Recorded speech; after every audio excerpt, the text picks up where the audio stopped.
Kailan po ang mangyayari ang paghukom? Sa unang pagdating niya, babalik kasi siya eh. Hindi siya maghuhukom. Pakinggan mo ha. Ang mga iba sa mga patay ay hindi nangabuhay hanggang sa naganap ang 1,000 taon.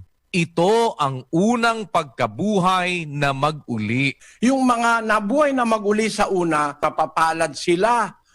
Sa kanila, wala nang kapangyarihan ng ikalawang kamatayan, kundi sila'y magiging mga saserdote ng Diyos at ni Kristo at mangaghaharing kasama niya sa loob ng 1,000 taon. Yung unang pagkabuhay, yun yung pagparito ni Kristo. Yung namatay kay Kristo, unang mabubuhay na maguli. Kung magkagayon, tayong nangabubuhay na natitira, aagawing kasama nila sa mga alapaap upang salubungin ng Panginoon sa hangin. Ang mangyayari lang, yung pagkabuhay ng mga patay sa una, maghahari sila sa 1,000 taon dito sa lupa.